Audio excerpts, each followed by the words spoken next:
growth over the past few minutes. Windows will be Windows after all. Hashtag Linux Master Race.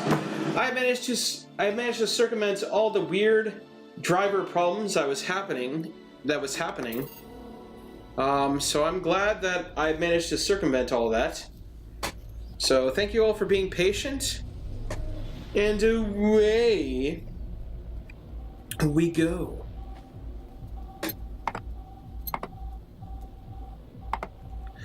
Now, the last time we tuned in, I believe we had some interpersonal issues that we were wrestling with. We talked a lot about modern education, which has little to do with this game. And we talked a lot about the nature of interpersonal relationships, the nature and meaning of what it means to be in a relationship, the abstraction thereof, and our constant struggle to understand what it means to be with another person. So,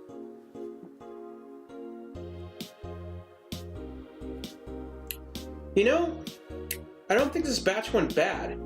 I think what happened was that the yeast inside of it went inactive because of the fact that I left it in the carboy for too long. So as a result, the taste went immature. Now that I've sealed this guy up this is a standard brown bottle rather. I let it sit here for a little while, kickstart the anaerobic reaction again, and now I actually have a product that's worth drinking. So, you know, live and learn. That's the exciting life of a microbrewer. So let's go to work.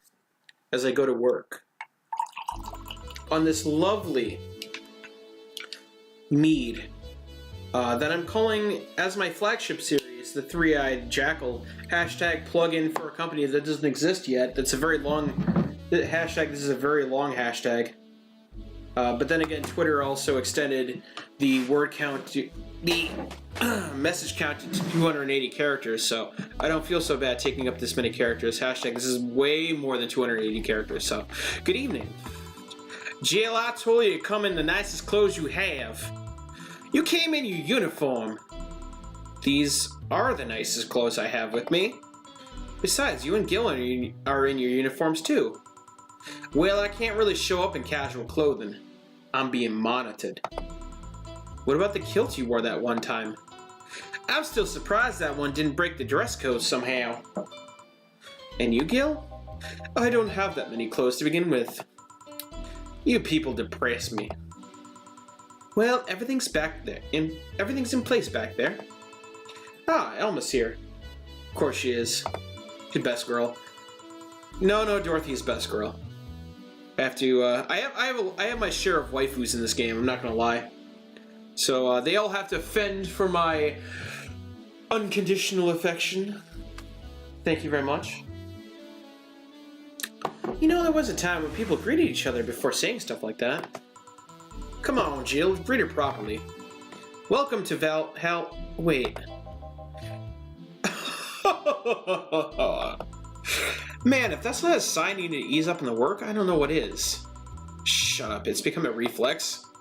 Wait, Elma also came in her usual attire. Why aren't you saying anything to her? Rib Sweatas get a free pass. Why? Silly question, never mind.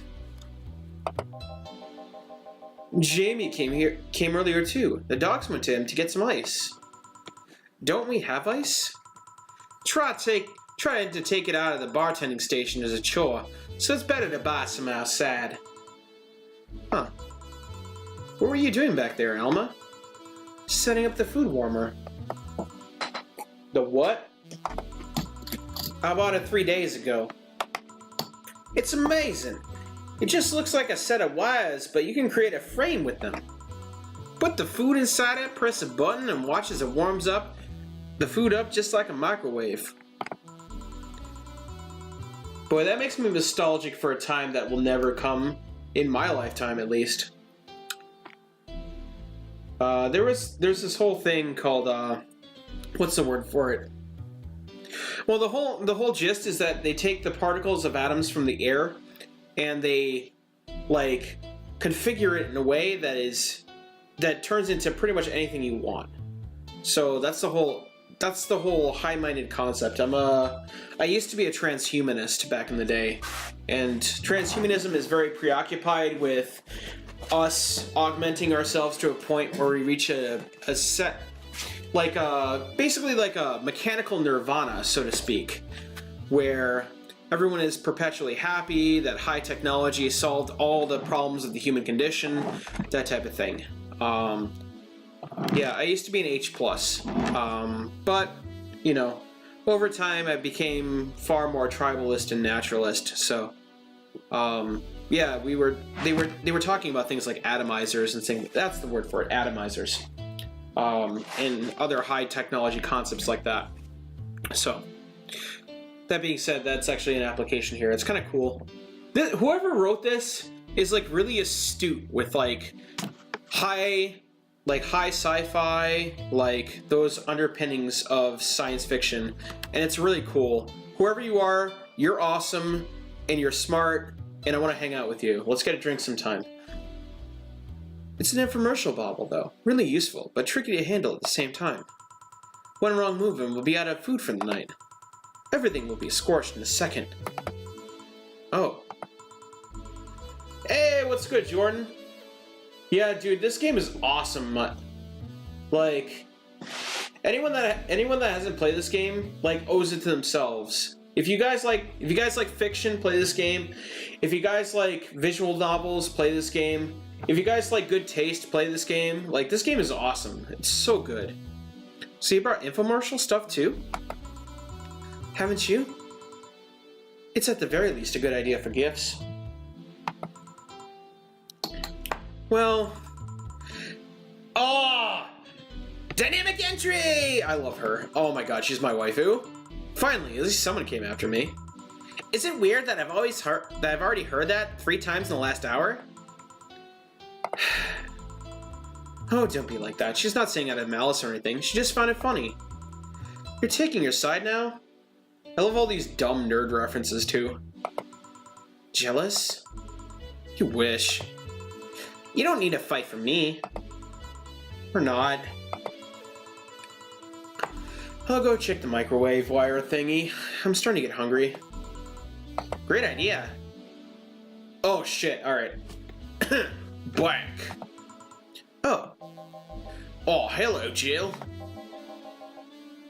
What was his name? Oh yeah, he was like a Russian. Soldier, you're late.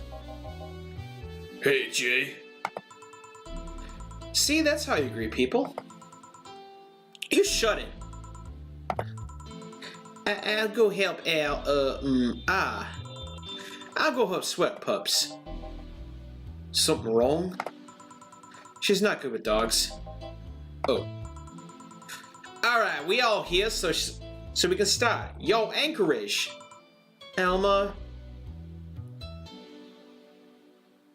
I know what I said. How's the food doing? And by the way, anyone that hasn't gotten this far in the game that intends to complete this game, spoiler warning. Alright, man. Peace out. Yo, maybe I need to make a spoiler warning for this, but then again, I am live streaming, so you know what I mean? Oh yeah, see you this Saturday. So that's my DM for my non-D&D game. We're playing a game. We're playing a game called Burning Wheel, which is pretty dank. And we combined that with a Viking type setting, and that's also like super dank. So I can talk more about that. I think I'm gonna make like I've been using it for the past couple of days. I think I'm gonna make a podcast called In Vino Veritas, where I literally just make, you know, comments about my life, frequently asked questions, that type of stuff, and just kind of expand upon all aspects of nerddom that I have going on in my life, which is quite prolific because I'm a super nerd. I don't know what I said. How's the food doing? It's doing well, but it'll take a bit. Can't you speed it up? I've used those microwave wires things before.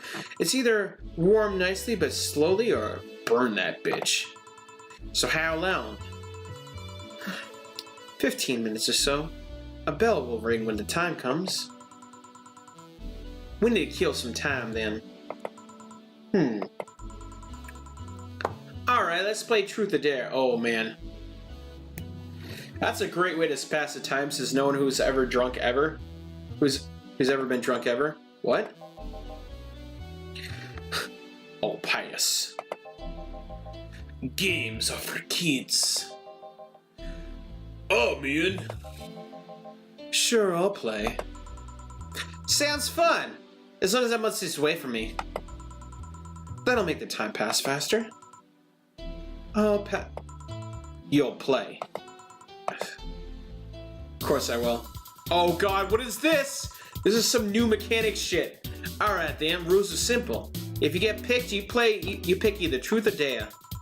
After you finish, you get to pick someone else. We go like that until food's done. What about punishment games? No. By the way, they're referring to Batsu games, and those things are terrible. Never play those.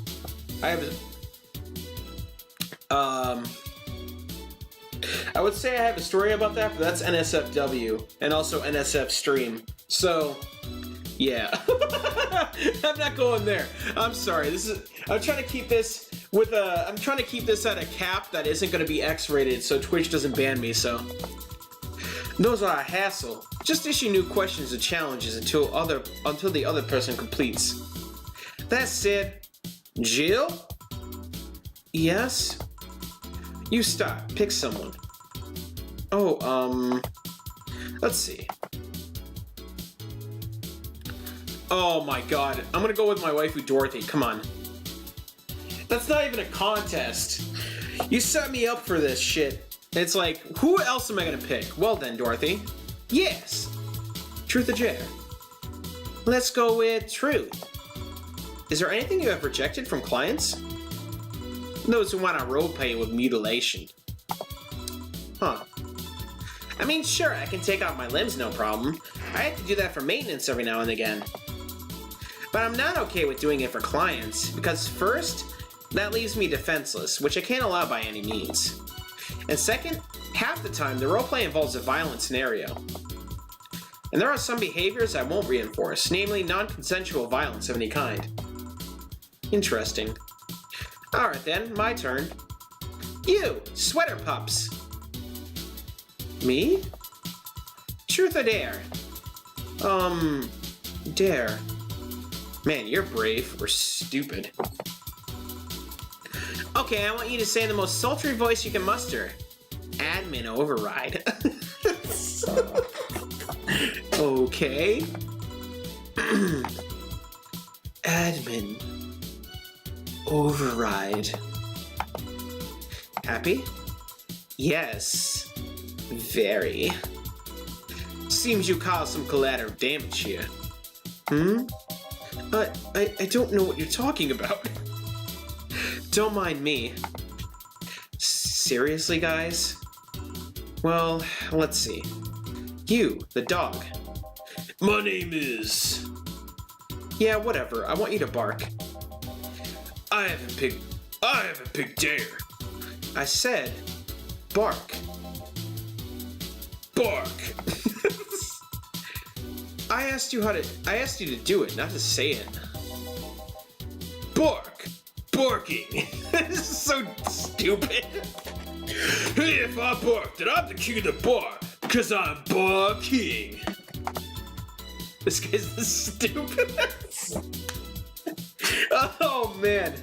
This is the right amount of ignorant for tonight. Seriously, Jill? Yeah, I have a lame sense of humor, whatever. Alright, my turn. Hey, Jay. Truth or Dare? Dare. Then, pet me. Oh, shit. I'll pick Truth. Okay. Why are your nails so thin?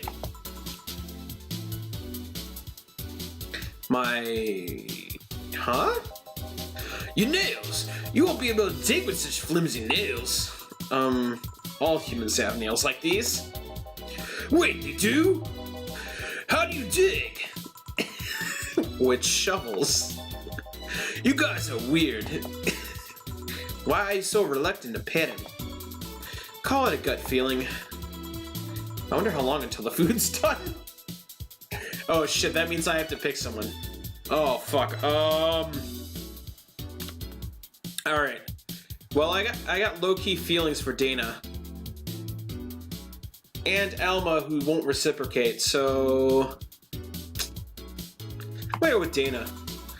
Alright, boss, pick. Truth me. How did you get your arm? That's a good question. On second thought, dare me. Left Gil by the neck of his shirt. Lift Gil by the neck of his shirt. Okay. Huh? Ooh. Happy?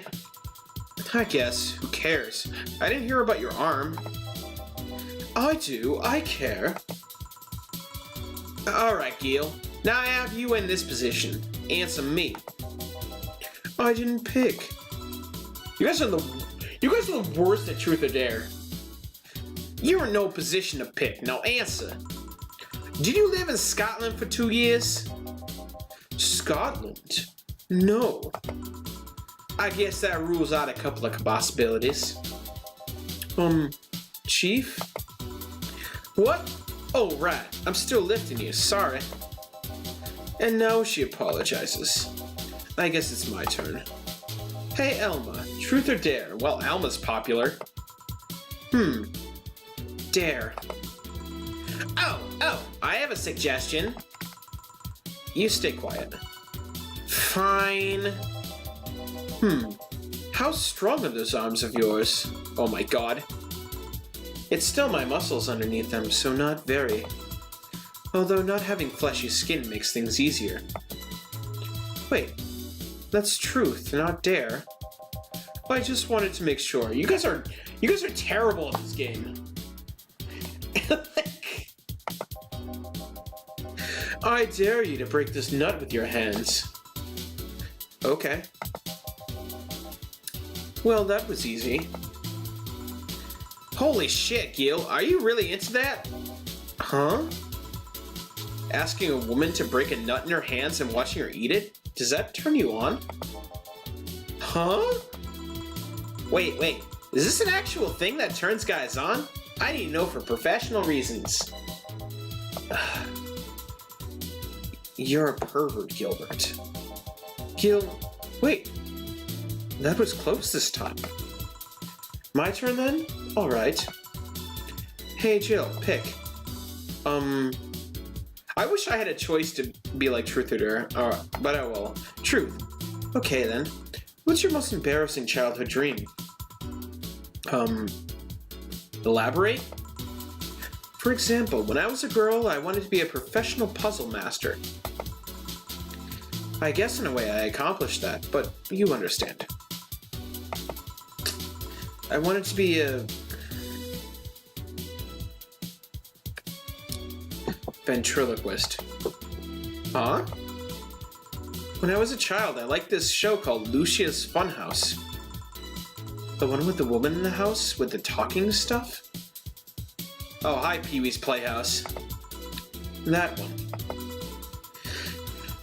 My parents divorced when I was around 6, I think? My mom was on tour with an orchestra, and my dad was working constantly. I spent a lot of time with my grandpa, but he slept a lot, so I was on my own most of the time. I like to pretend things like chairs or beds could talk, and since AI wasn't so advanced back then, holy shit, Moore's Law got exponentially blown out of the water. If she's like 27, I think. So that means that within the past decade, 20 something years, AI became a thing, developed consciousness, and the singularity happened. That's insane. Dude, the shit that this girl has seen, that's crazy. Anyways, I went to a magic show once, and there was this guy making a puppet talk. My dad told me he was a ventriloquist, so I kind of obsessed about wanting to be one. Even today, I'd be lying if I said that I don't think about it every now and then. Excuse me. So that's why you pretend Flora can talk. She what? Nothing. Getting hungry. Oh boy. Nothing intelligent is gonna come from this choice.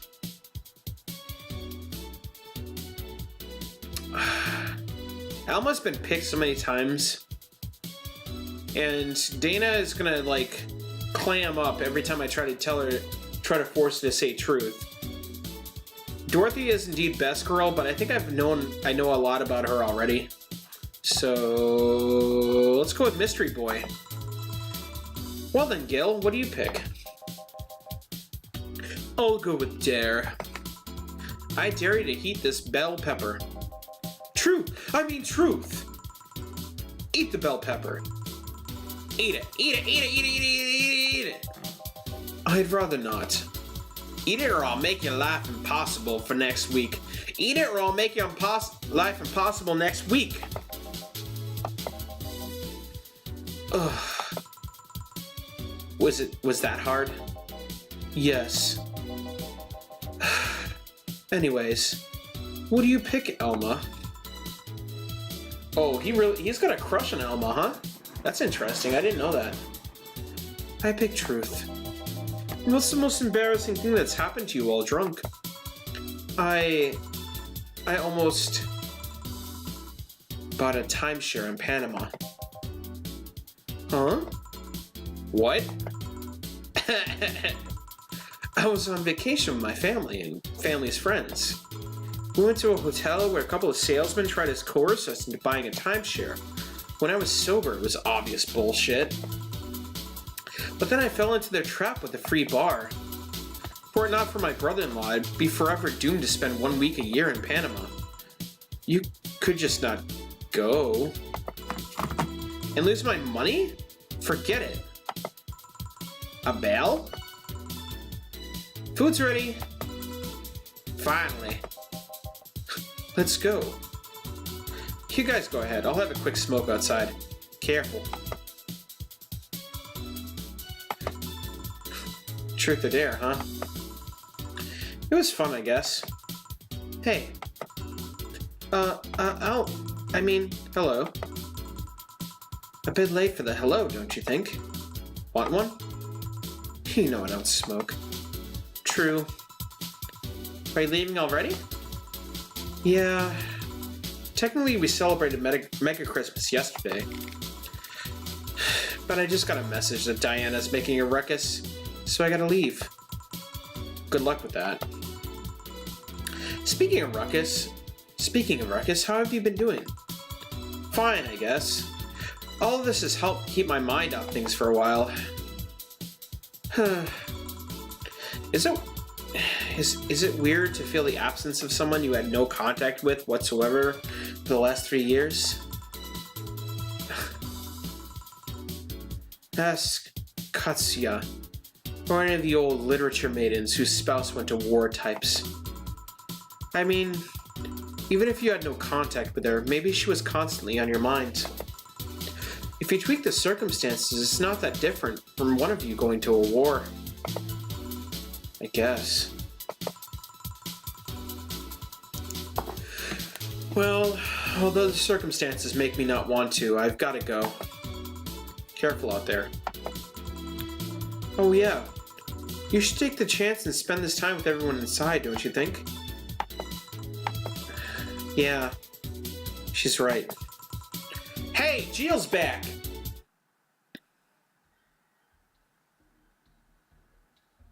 Man, I love all these characters. What the hell? Did the moon just blow up? What the fuck is going on here? Whoa, this is really surreal.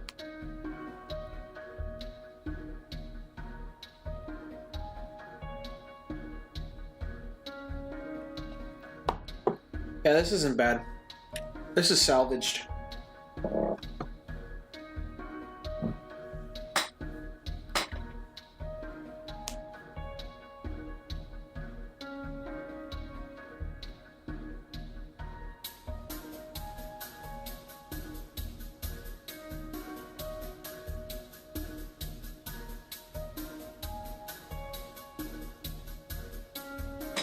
Dulce, huh?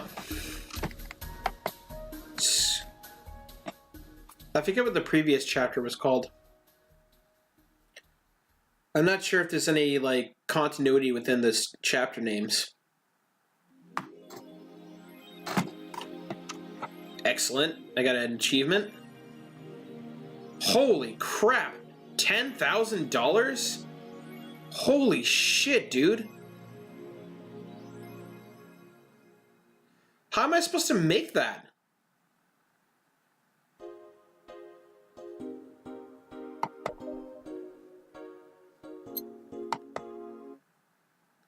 God, freaking the skill creep on this. And I've literally spent no money on anything aside from that, like, one trinket. Good evening.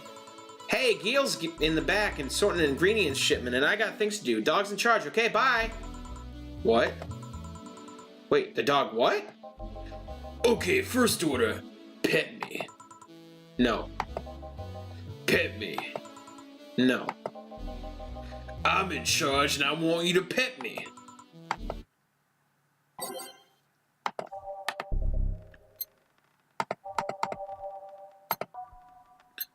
In honor of the White Knights, pour one out for my homies. Old English on the curb.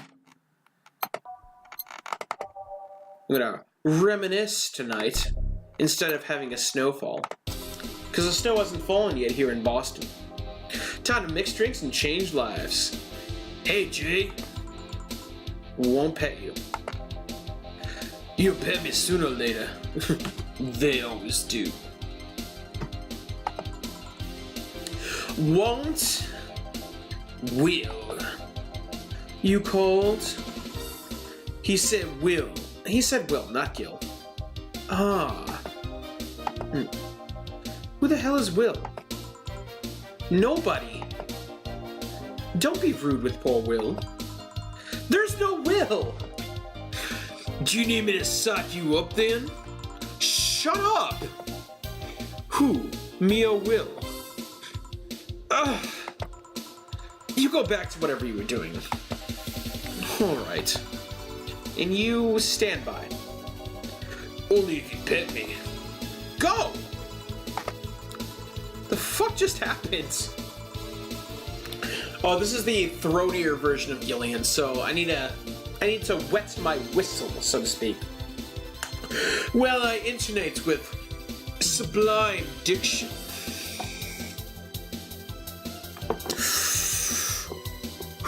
Well, aren't we spirited today? Welcome to Valhalla. Virgila? Why do you sound so weirded out? You didn't show up with a bombastic soliloquy. Well, putting up an act can be tiring, you know? So it's all an act, then? Wasn't it obvious? I guess.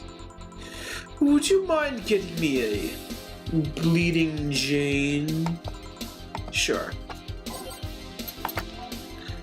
Bleeding Jane.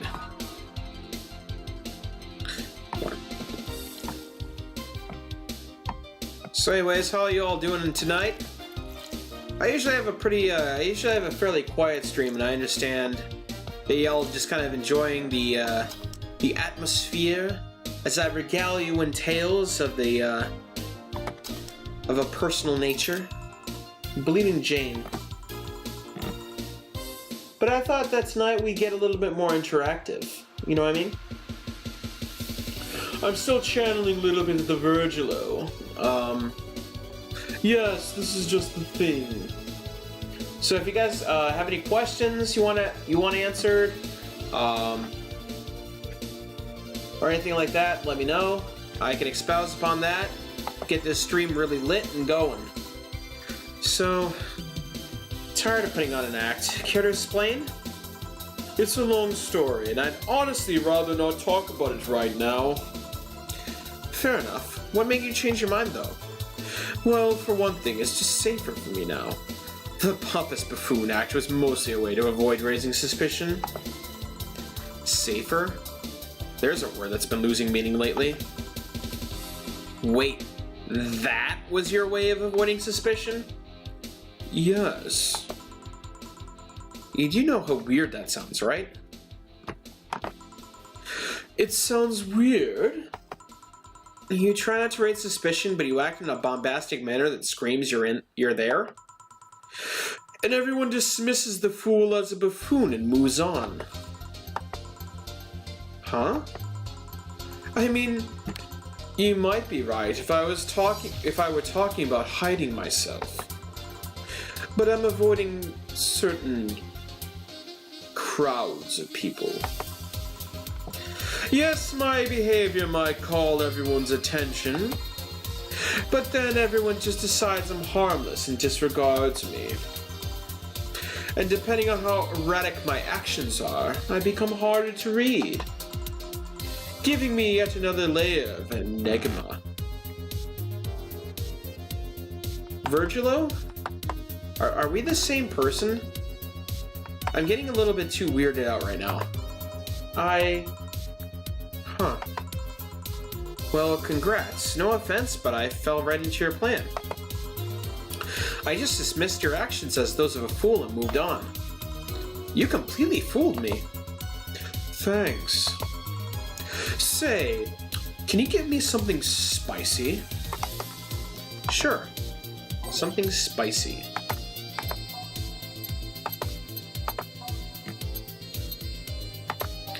I'm just gonna go through the list. There we go. You just give him another.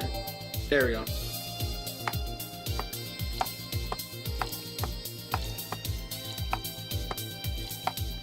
I'm gonna give him this because I already gave him Bleeding Jane. And... Oh shit! Good job, accidental speedrunner me. Pre-aging that before that came out. Here. Aren't you fascinated by spiciness? What's spicy for humans might not be spicy for other animals. Hell, what's toxic for us might not be for other creatures. Actually, we have a very high tolerance for toxicity compared to the grander scope of the animal kingdom. QE, for example, I was going to use QED, but I didn't. I mean IE. Anyways, pretension, yes, excellent. Keeping the tonality of the stream completely intact. So for example, dogs have a very low tolerance for ethanol. So a glass of vodka for us is actually dangerous and life-threatening for a dog. And probably fatal for a cat, actually. Because a cat has even less ethanol tolerance than dogs, so... Do you like spicy things, bartender? I don't mind them, I guess, but I'm not really a fan. That neutral stance is actually weird to come across. Everyone either loves spicy things or hates them with passion. Do you like it? Lots. Not only in regards to painfully spicy things, but also the way mild or slight spice adds to a meal. I've always had this dream of opening a curry stand. As things are, I might actually pursue that dream. Let me know if you do. I haven't had curry in ages now. Hey, bartender. Call me Joe. I wanted to apologize.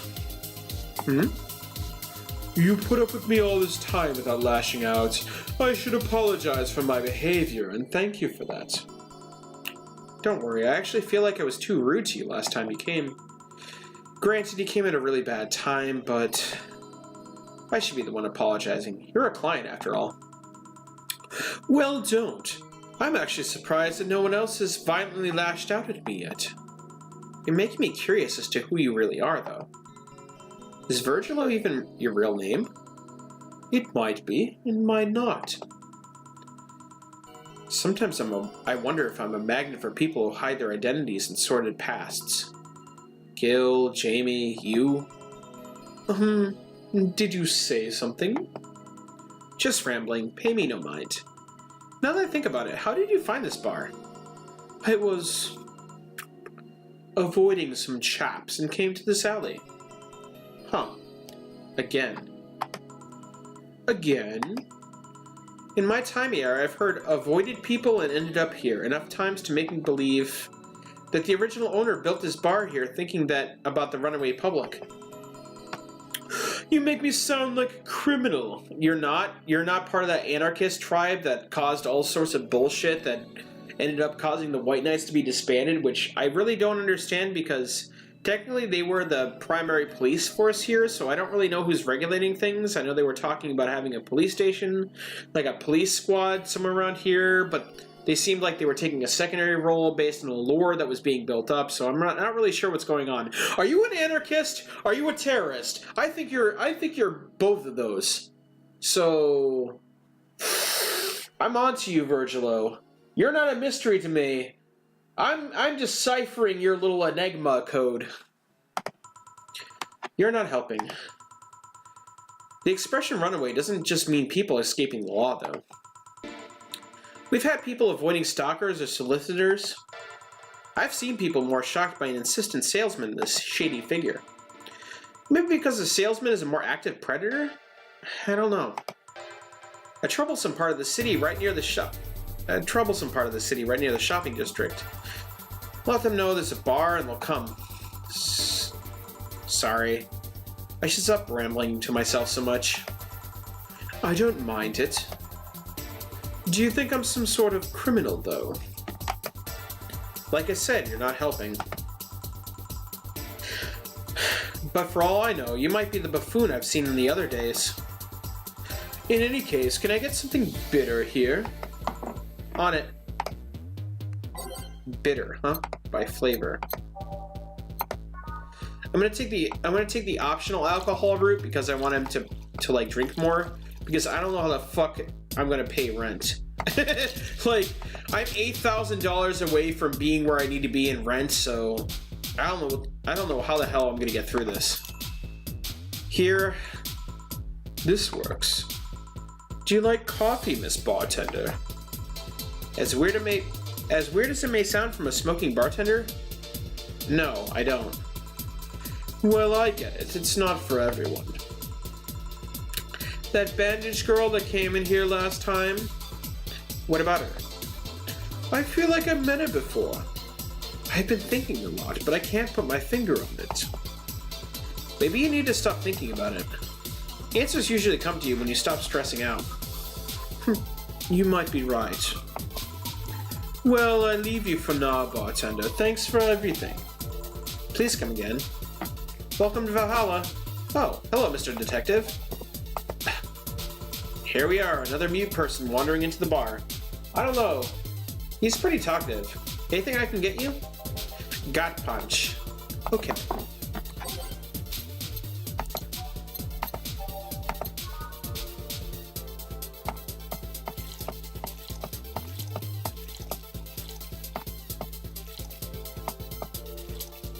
All aged and mixed. Here. Oh, you got it right! Of course I did. So what's up now? A bit of the holiday blues, you could say.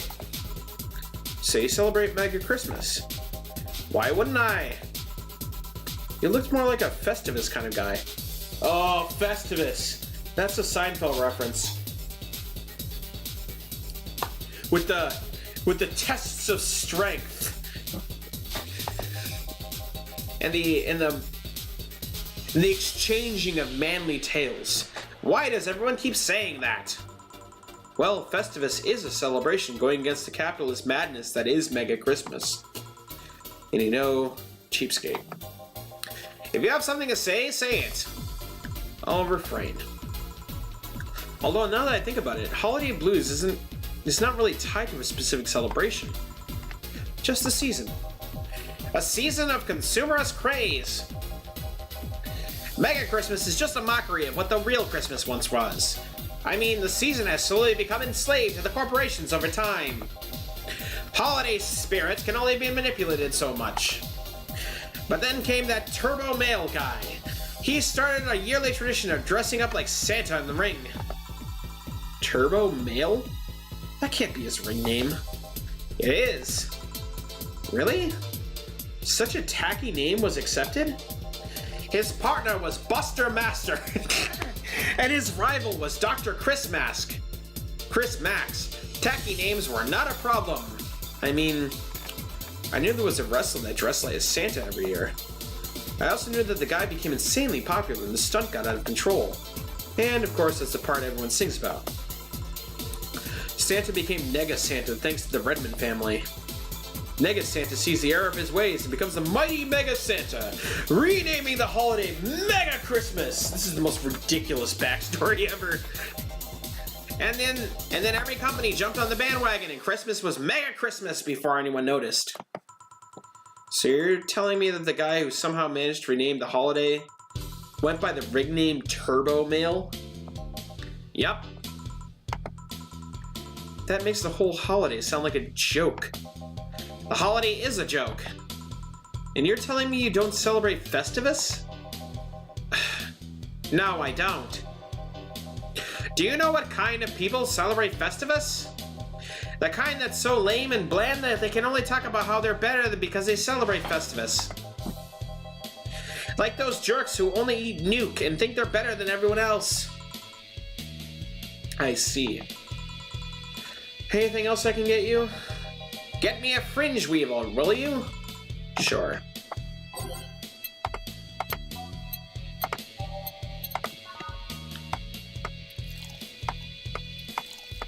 This is a backloaded drink. This is like having like a spritz of tonic and like nothing but grain alcohol afterwards. Here. Right, thanks. So any issues with the city lately? What's the word on the street? Shouldn't I be asking that? There's nothing new, really. The lynchings of the White Knights stopped, so there's that. Really? Something about the armor. I haven't got much on that one yet. All in all, the madness following the attack of the bank seems to have settled down a bit. That's good to hear. Have any other details about the attack emerged yet? All records on what happened there have been long since deleted. Security cams, system logs, everything was wiped. Whatever happened there, it was become even more of a mystery now. I wonder if Say plans on testifying. Does anyone even know if Say went there in the first place? Maybe the wiping of everything actually protects her somehow. Hey bartender, you okay? Sorry, I got distracted. There's not much to say, really.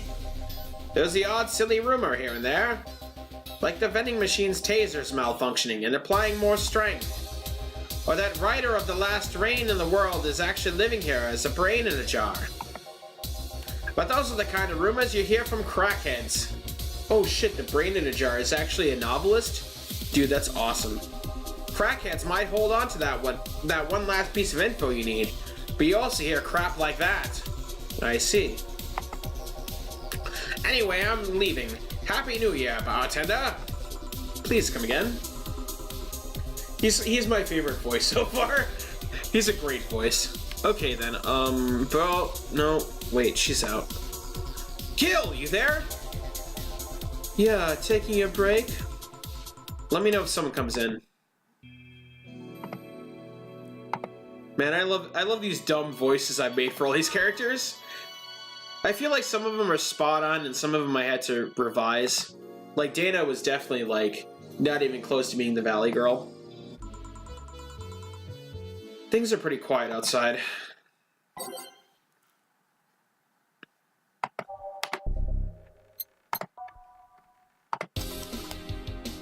Oh yeah. Jill. Ah, Miss Kim. Just call me Kim. It sounds weird to be called Miss. You seem to be in a good mood. I got some money on Mega Christmas. Wouldn't you be happy? I guess. What can I get you? I'll have a beer. Okay.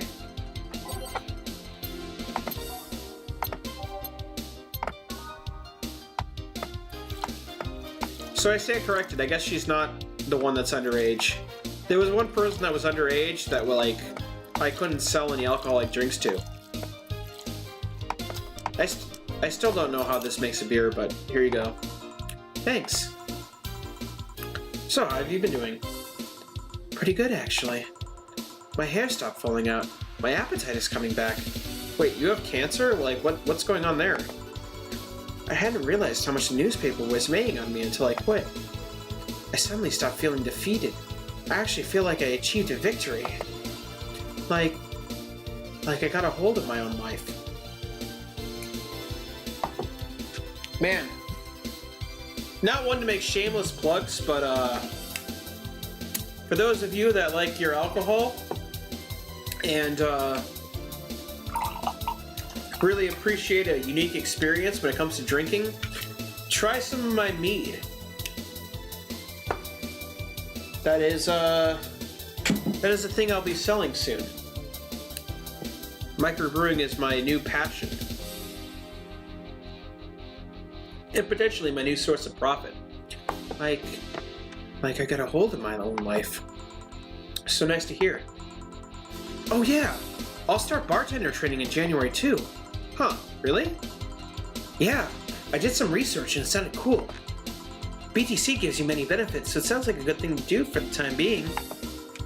I don't know if it's what I want to do for the rest of my life, but it's a good start. It'll give me time to think on the next course of action. a bit of advice. Don't go for BTC housing plans unless you absolutely have to. You have to sign a contract for at least 5 years of service with a cut in pay and tips. I was gonna go for that one, but I backed down a bit at the last minute. How do you back down a bit? Well, I took the chance when the BTC found me an apartment. Instead of signing a BTC contract, I just asked for a regular one. I still have no idea how I got away with that one. I thought those apartments were built by them or something. Back in England they are. They have their own real estate companies. Wow, that's some Illuminati shit. Apartment complexes where they have the means to give discounted rooms to employees. But in this city, Reality Nua holds an unspoken real estate monopoly. So BTC can't easily offer such promises. Oh. Reality Nua is a bit weird as far as companies go. Their name has become synonymous with quality. A brand built around certain expectations. Does this become an infomercial for a real estate company? I'm really confused. But the truth is that Reality Nua has done little to no work in the last 10 years or so. Really? I mean, when they started, they managed to sell and build upon plots of land that everyone gave up on. They became a big name as far as real estate goes. But in reality, the company itself has actually done less than you'd think over the years. Most of the time, they're cashing in on their established properties or letting others work with them. But I believe in the last 10 years or so, they've only started around 3 or 4 new projects. And they are all expansions of their already established ones. You seem to know a lot about it. Nah, I just read a lot about it over time, especially after hearing my landlord ramble about them. I think it's all par for the course for real estate companies, really. That's a bracket I want to get into, man. Man, that's the late game shit I want to do.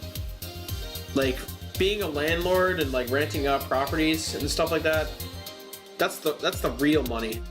But it's true that when you hear a name so much, you expect something, I don't know, different. But enough rambling on my side, you must be thirsty. Can I get you anything else? Let's try a sugar rush. Okay.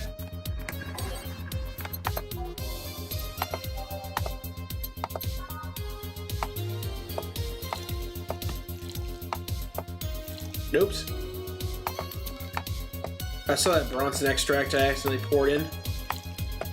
All mixed. I'll give you a little kick, because, Yay! Actually, Jill, I came here today to thank you. Me? Yeah, back when I first showed up here, I was in a really rough spot. I was shocked, I was tired, I was a total mess. I even said some really mean things, but you had patience with me. Not to mention you helped me cool down, and your boss saved me. And I don't know. I felt like I had to tell you all that before the year ended. Much appreciated, thanks. But anyways, how are you doing? Last time you were a bit off. I'm better now, thanks a lot. Glad to hear. It was weird to see you like that. It always felt like you were putting up a cool bartender act. It did? You don't? I don't. Are you sure? What you saw as a cool bartender act is being what everyone else has described as being cold. I mean, cold and cool do mean the same, but nah, I don't like to. I don't try to put up with the act. Sorry to disillusion you. I'm too much of a mess to do such a thing. Huh. Disappointed? Surprised, actually. What led me to believe that you were putting on an act? And more importantly, how can I make use of it when I get assigned to a bar? I must investigate further. Good luck with that. Say, let's try something bubbly now. Alright.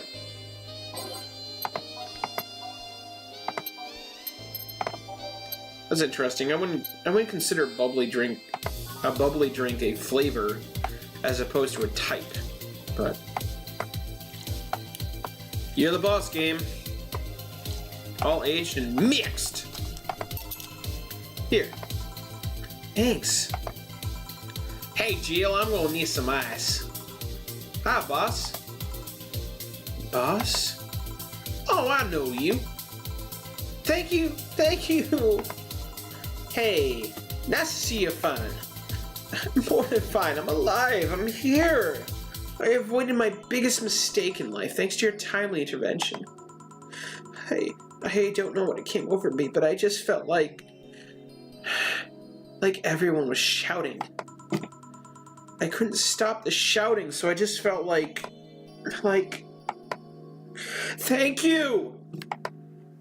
Don't even mention it. I just did what I felt was right. Jill? Ice, please. Right. Are you alright?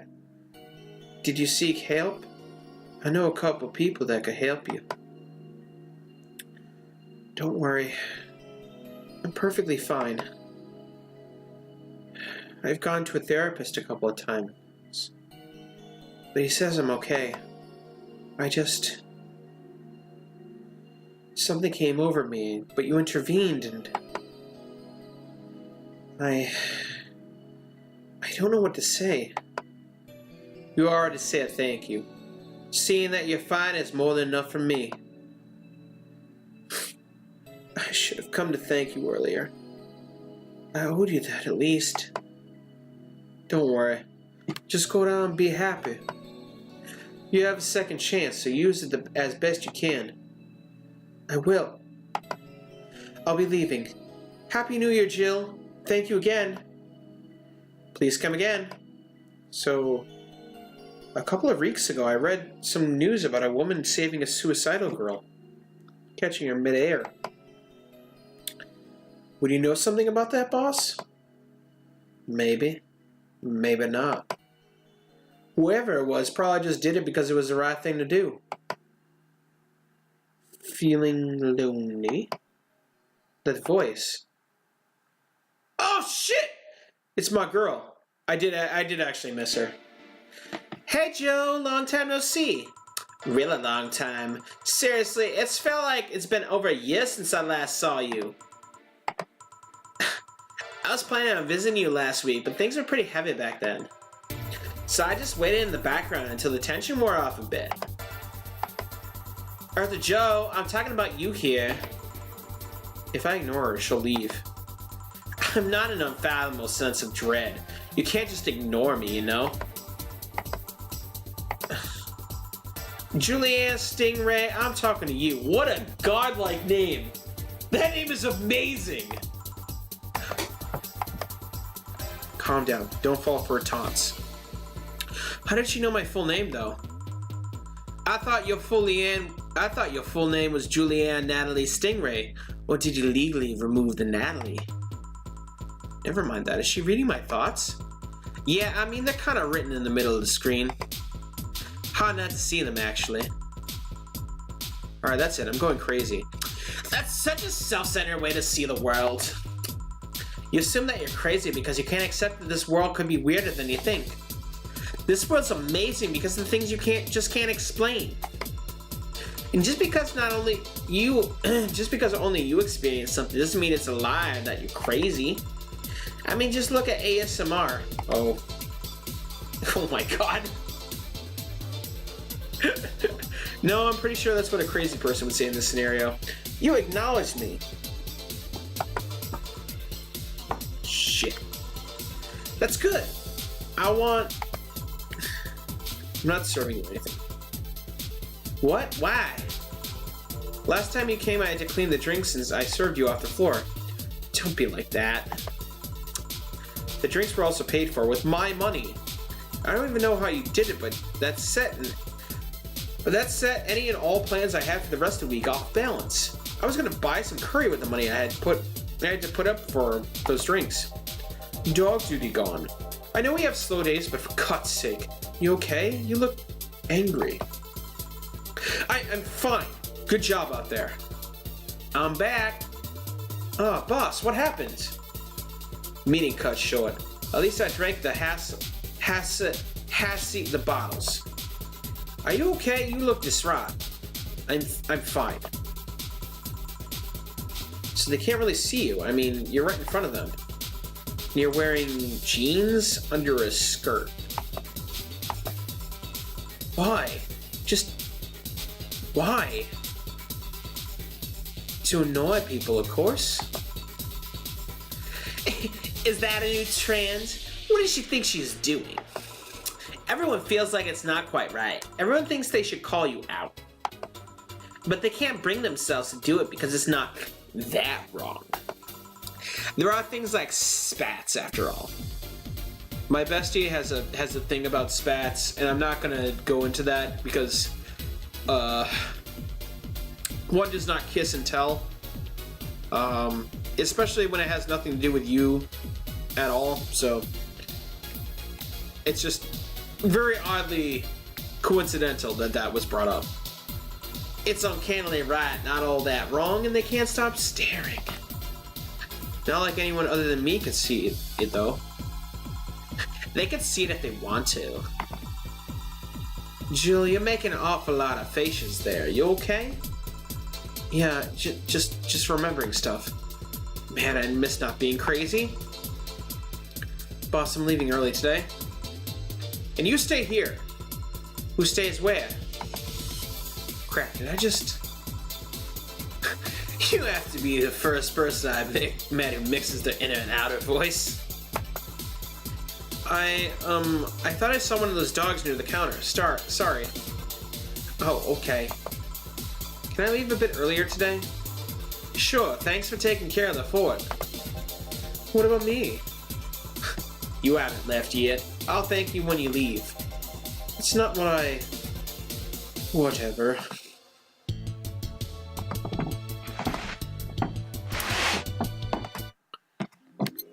Oh man, this is getting really weird and abstract. Shit, this is gonna be like impossible mode because like I have like 3 days to make rent and I can't take any luxuries with the amount of stuff I need to buy, so this is gonna be hard mode. I'm gonna safety save right now. There we go.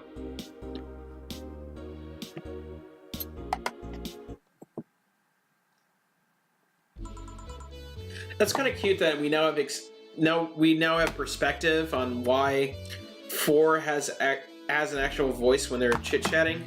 That's just Jill with ventriloquism. That's a pretty cool thing. I was wondering about that for a while. Good evening. Hey Jill, let's have a New Year's party this Saturday. Isn't that a bit soon? Why, did someone famous get killed at a New Year's party? No, I mean, never mind. Sure, I'm in for it. Great. And Gil? He's coming too. I mean, it's not like he has anything else to do. Hey. No, I mean, where is he? He was escorting a client of his to the station. He should be back in a second now. Back. See? So you coming to the New Year's party too, Gil? It's not like I have anything else to do, so... I told you. We're depressing people. Oh yeah, that kid from the other day, Gabby, I think you called her, asked me to give you this. I believe it's a note. A note? Gabby? Let's see. First of all, I want to apologize for my behavior before. She has braces. That's my voice for her. I was still hurt by my sister's death, and it wasn't fair to take out all the stress on you, let alone put the blame on you. And so it feels weird to ask this of you after how I treated you, but I really want to talk to you.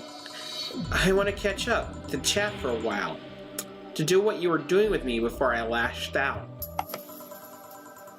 I want to understand this freedom you talked about, the fear that drove you to a fight with my sister. I'll go back to the bar on the 31st. I won't take too much of your time. If you don't want to see me after all that, I'll understand. But please, I really want to talk to you, Gabby. Wow, that girl has a big vocabulary. She was always a smart one. The 31st is written in a different handwriting. Oh yeah, she asked me when you would be here and relatively free, so I told her about the party. I also assumed you'd say yes to the party, which might not have been the best idea now that I think about it. But, boss, I'm having second thoughts about coming to the party. What? Why? Because I really don't want to face Gabby again. Now it's coming back to me, which drove me never to go back and apologize after all these years. Fear and shame. Shame because I know I made a hideously stupid mistake, and it's painful to face your mistakes. And fear of what they might say. With Lenore, we never broke up formally, so I was always afraid that if we were to meet again, she'd break up with me.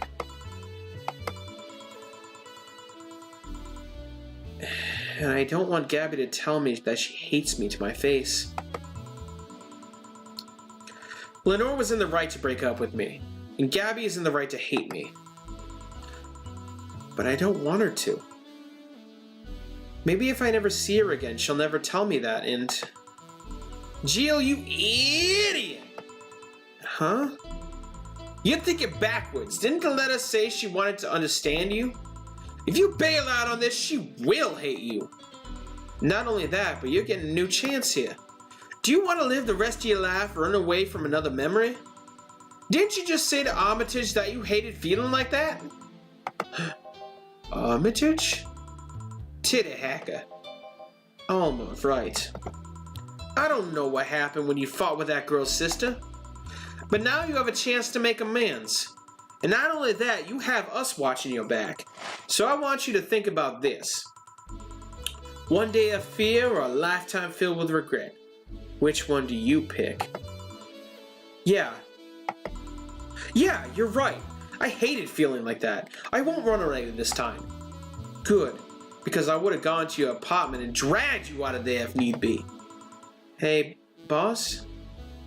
Thanks. That's what friends are for. Yeah. Anyways, let's start the day. Wow, there's some, These days are more loaded than the bourbon I just had on the way over here, so... Oh, man.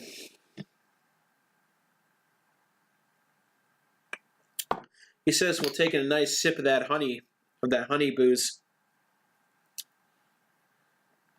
Oh, man. This is a great game. I'm having a lot of fun. And I get to vicariously voice act as well. That's a thing I've always wanted to do, is to be like a voice actor. It's like one of my lifelong aspirations. I really... Like, I was kind of thrust into the dramatic arts, like, early on. I was kind of forced into the whole situation. I played a couple of roles, and I played a couple of roles on City Stage. That's a Western Massachusetts venue, for those that aren't, like, in Springfield. So I did actually, like, I actually was a thespian for a bit, but, I don't know. I guess as I get older, I kind of miss that aspect of my life. I guess that's where tabletop role-playing came in. I really feel like I should revisit it though. Sorry, I'm kind of like wandering around in my thoughts. But I think that's what this game is about, right? It's about really processing who you are as a person and kind of like understanding your character and coming to terms with the hang-ups you have in your life and stuff like that. And also drinking a lot and changing lives. So time to mix drinks and change lives. Seriously though, it's the second note that stirs such feelings in me. Second one? 2 weeks ago I got another note in the mail. This one's from Lenore. Yikes. Was that the envelope you took away from me in a panic? Yep. You haven't opened it? Why not open it with Gabby? You're facing one fear, might as well face the other. Maybe.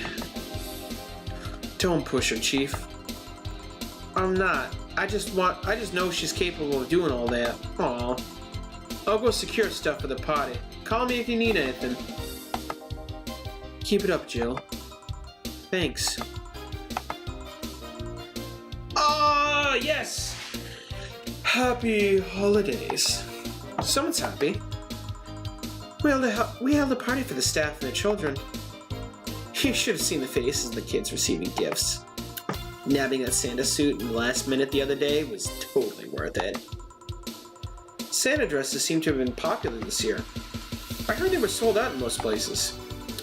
There was this weird shortage of Santa suits, but luck was on my side this year. Sorry for that outburst. Why? You look so happy. I felt happy too. You shouldn't hide your happiness. Anyways, can you get me a Cobalt Velvet, please? Sure.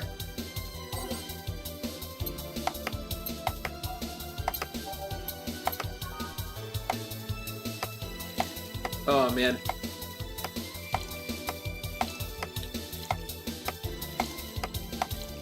These characters are all delightful. Here.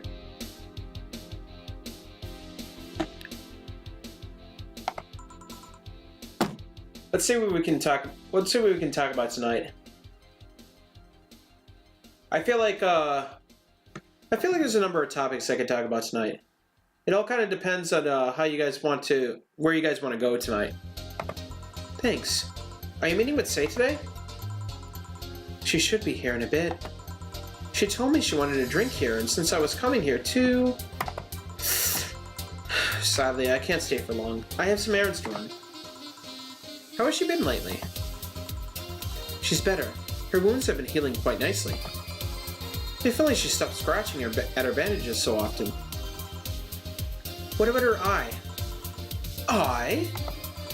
Oh, hers. Sorry. It'll take longer to heal, but as long as it's kept clean, there shouldn't be any problems. But to be honest, I'm more worried about her emotional wounds. She doesn't show it, but she's had depressive bouts from time to time. And who can blame her? Her life changed completely. The job she loved no longer exists. She was used as a disposable pawn in a whole bank affair. I'm afraid it will all make her go back to her old ways. Old ways? There was a rough spot when Say was a teen. Her mom's clinic was about to close. Then her biological father, who was an asshole, showed up. And the teachers at our school didn't help. Say's not a slow learner by any means, but her way of learning stuff is different. She needs equivalences to things she knows. You need to get a bit in her mindset. Once you get this, she's a fast learner, but schools don't have that kind of patience.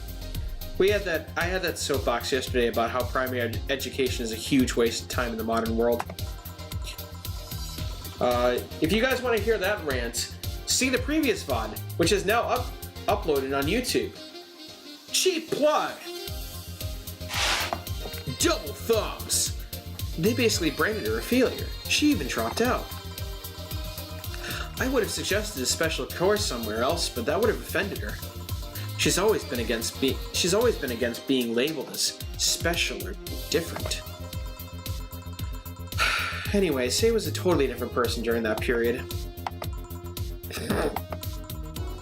Foul-mouthed, short-fused, always frowning.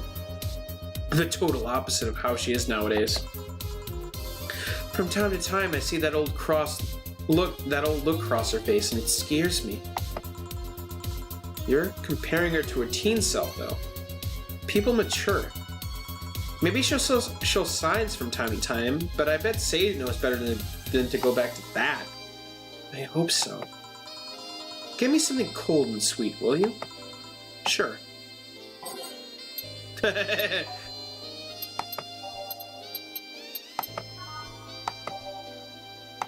Sweet and cold. Sweet and cold. Nope.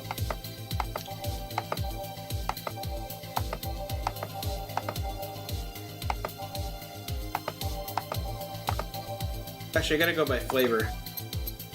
Sweet drinks. Sweet drinks for sweet girls. I need something on the rocks.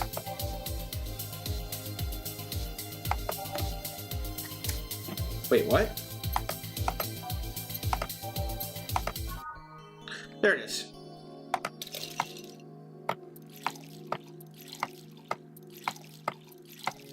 Four, 5, 1 powder delta, 1 flanner guide, and 2 karmatrine.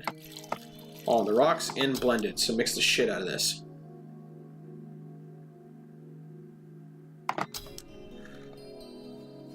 Now, this wouldn't be a proper stream without me going into incredible detail. So tonight, let's have an impromptu in Vino Veritas situation.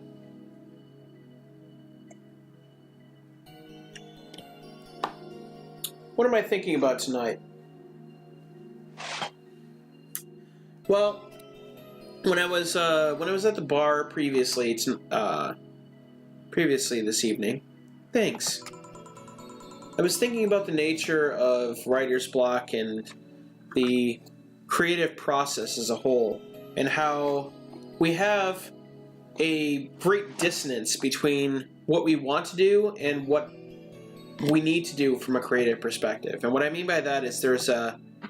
I can espouse upon that point by referencing a concept called a felt sense, where the human experience isn't necessarily a one-to-one between what you experience and what you can convey into words. And what I was having tonight was a dissonance between what I felt and what I wanted to convey. And that's kind of the struggle that roughly equates to the writer's block situation. And many writers will tell you nowadays... I'm sorry, I'm kind of getting off topic. I should probably... Well, I'm on topic, but I should probably get through this dialogue before I expand upon that further. This is this kind of stuff Sei asks for, you know? Now that you mention it. So I take it Sei's family situation isn't exactly fine and dandy, huh? It's a mess they try to fix over time. I'm glad to say they've actually done it. Sei's mom had a really abusive relationship with Sei's biological father. Sadly, like many women in that situation, she just tried to justify his actions. But apparently things got nasty with Sei's mom. When Sei's mom, Miss Emmy, got pregnant. At that point she had an epiphany, one could say. She didn't want that guy to raise her child, so she finally sought help. Things weren't so easy, though. Before the authorities could take him away, Miss Emmy got a serious beating from him. She still uses a cane to walk, thanks to that. Jesus Christ. She moved here, Sei was born, she started her veterinary clinic. So did he come back? He was drunk and couldn't find any drugs, so he made it into the city. He caused a ruckus for a couple of days until Sei managed to scare him off. How?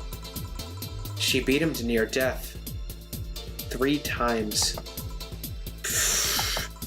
Sorry, I shouldn't laugh, but... Oh, don't worry, I laugh too. The dramatic irony there is delicious. I've been wondering, can you really be so calm in the lower parts of the city? I mean, the streets are not exactly safe, and a cat boomer is sure to become a target. Well, I have my security staff with me at all times, so there's no problem. Besides, this part of the city is comfier. Come again? Sure, uptown is cleaner and maybe more secure, but it's also too sterile. Around here, you can actually feel the warmth of the people. You feel like there's people living. I especially like going to a busy food stand. I feel a warmth there that uptown doesn't have. It's also easier to talk to people. You finally came. Welcome.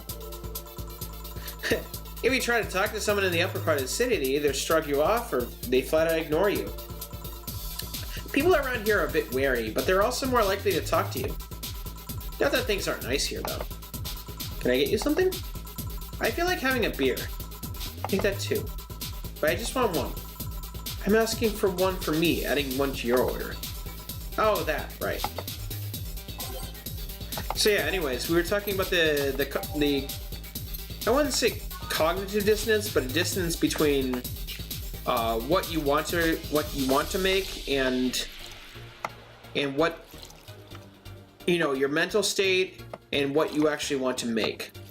So that sometimes it's colloquially called as writer's block. But I'm talking about like it as an experience as a whole, like not being able to truly convey the full element of your experience. And the reason why is because of the limitation of human language. I believe that human minds are a rich ecosystem of ideas and feelings that can't fully be conveyed in the spoken word. And as such, there are times where great works can never be written as a result of the limitation of the language we have, or the inability to fully utilize the language that we have. That's not to say that, you know, people can't become more skillful in the craft of artistic expression. But that's to say that there are actual limitations to what our shared linguistic experience can provide. And I experienced that today. It was super frustrating, you know? It's I believe there's a word for it. I forget what it's called, but it's a not really tip of the tongue, but there's a French word to describe the experience, kind of like similar to like déjà vu, where there's like an inner type of monologue that happens between experience and reality, where it kind of perpetuates itself. And I'm sorry, I'm not meaning to be abstracted. Like I said, I'm hitting the limits of what I can express based on the language I know. So, thank you. Thanks. Say, you should have seen the kids after you left. They were all playing with the toys you picked. You nailed it again this year. They were all asking, "Where's Say? Where's Say?" Why do they call you just Say when they call me Auntie Stella? I don't look that old. Don't worry, they still like you.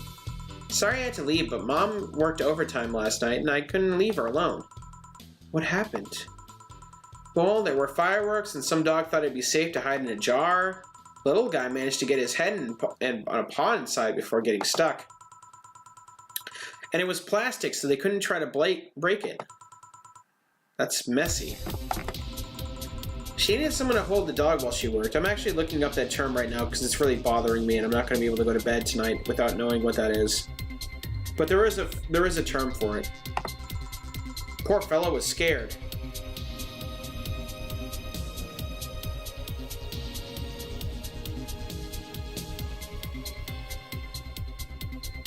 I'm sorry, I need to take a moment because, like, this is how my brain works. Like, when there's a concept in my head that I don't have the immediate thing for, it, like, churns and churns around in my head until I, like, have something to describe it.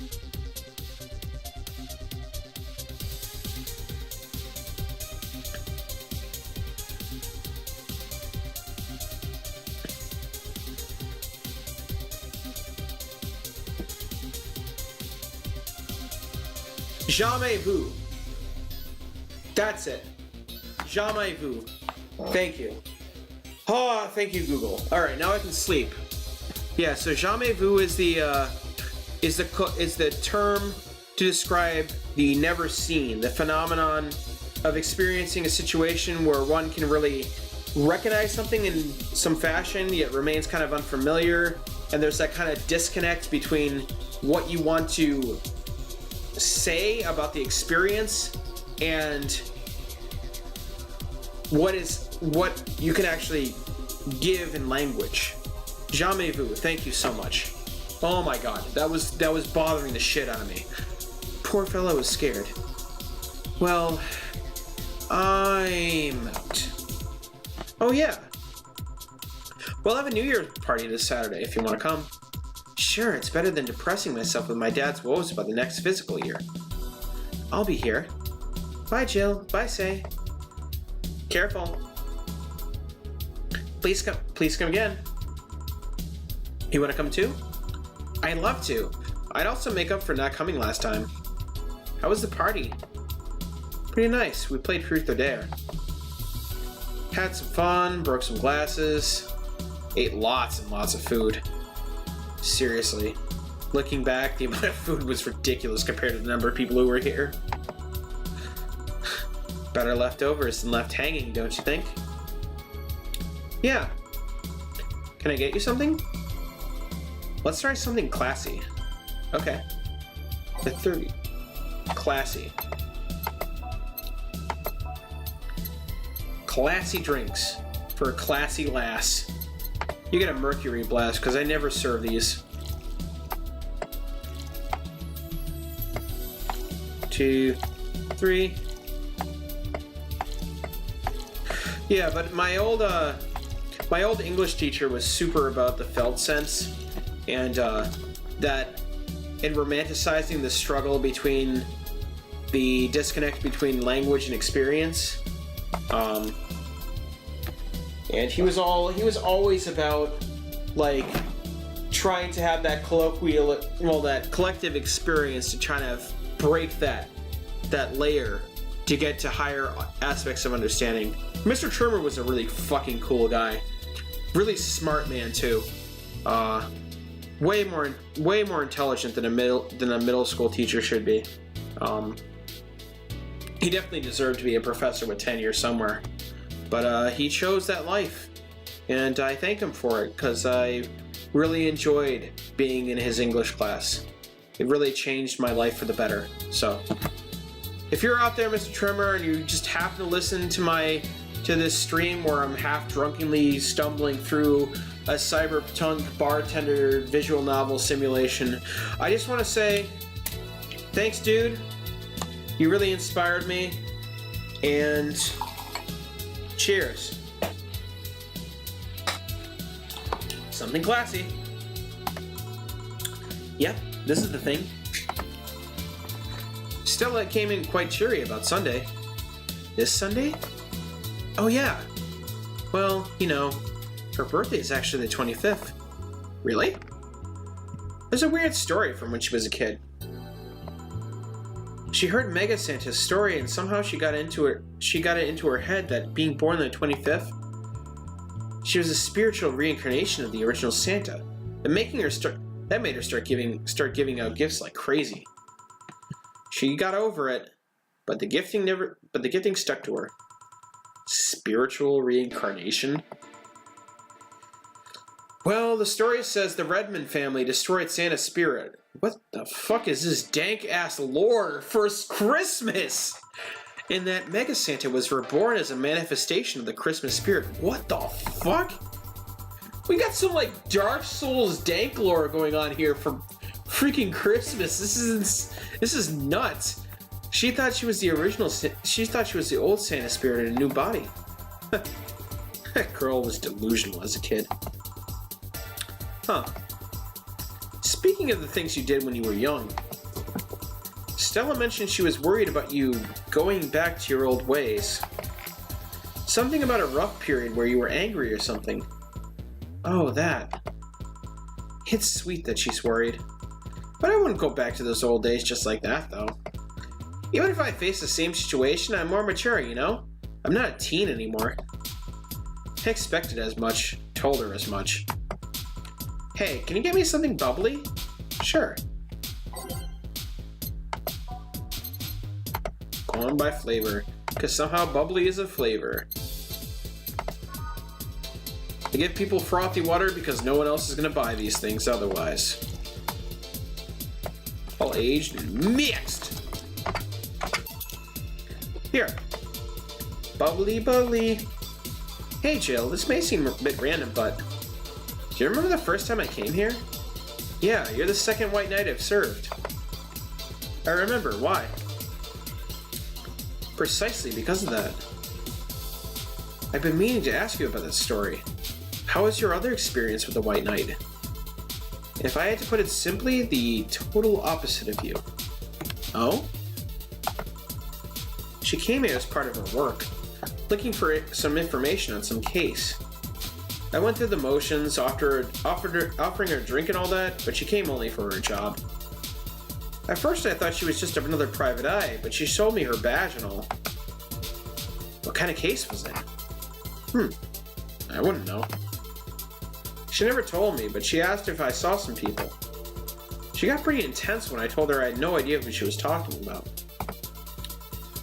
I suggested she ask the vending machines outside, and they told her the suspects climbed on them. She got her info and she left. Pretty professional, if a bit intimidating.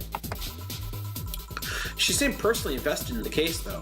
The way she lost her cool was suspicious. You seem to be pretty good at reading people, Jill. Makes me kind of jealous. Nah, I'm not good at that. It's just a coincidence that I noticed that. But you noticed it. I'm not good at reading people. Even if the cue was thrown in my face, I wouldn't be able to see it. I'm sure you can compensate with another skill. Any particular reason you asked me about that event? Not really. I just found the fact that I was the only other white knight you served weird. I mean, really? Just two? Weird, I know. I've spent most of my life with almost no interaction with the white knights until I met you. Means you've had a nice life then. That sounded creepier than I thought. A bit, yeah. Well, I'm done for today. Thanks, Jill. Please come again. I'll go take my break, Gil. Sure.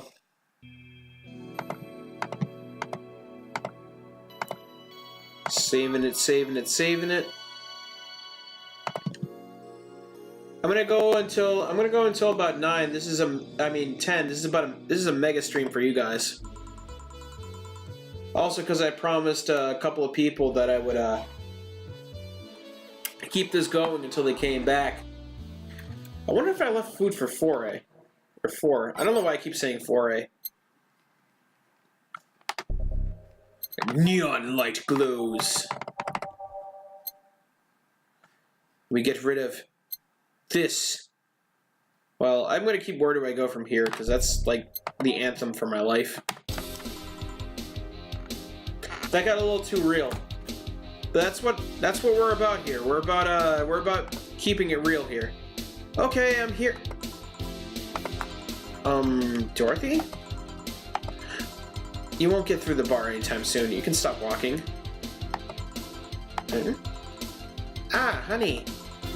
You want something? Usual, I guess. Whoa. Oh, God.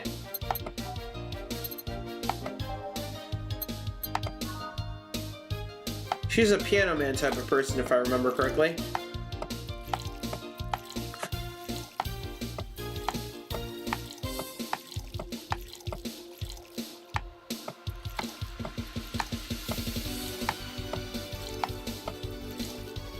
1, 2, 3. All the rocks and mixed. What? Oh, did I mix? Oh, I missed something, didn't I? My bad.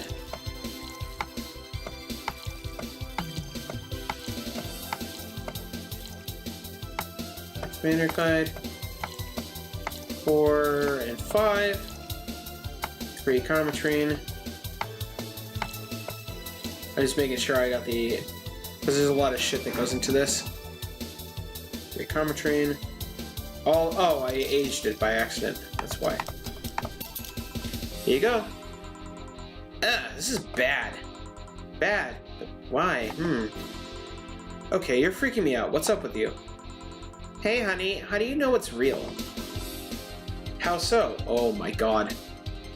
Are we going into solipsism right now? I mean, how do you know if what you see is an actual thing? How can you tell if what you see around you is actually happening? What tells you everything is not actually a fabrication? What tells me I'm not just a simulation in a computer? And those ponderings brought you into the bar.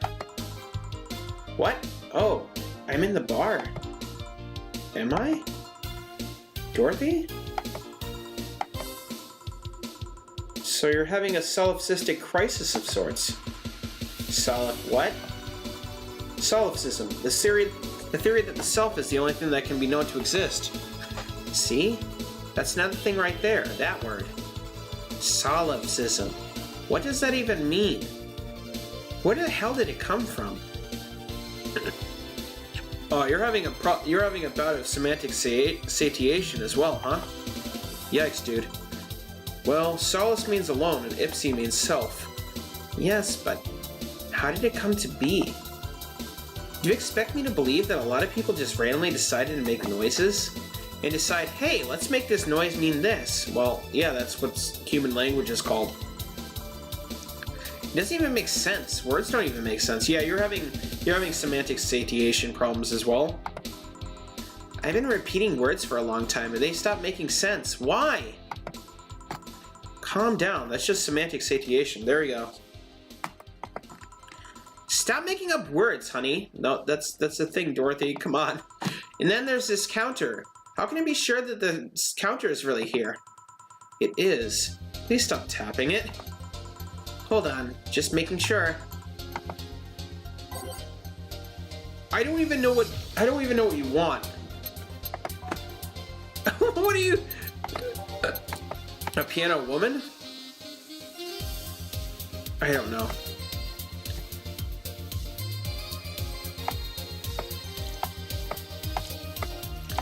I don't even know what I'm supposed to be giving her right now. This is really wild.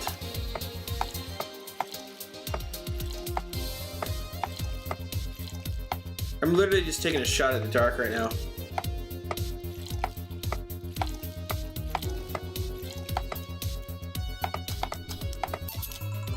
Stop tapping the counter so much. I'm this close to throwing it at your face. Sorry. So let's start from the beginning. Since when did you have this existential crisis? Since earlier today, I think. But I don't know, it was all too sudden. I was thinking about everything that happened from a week ago until now.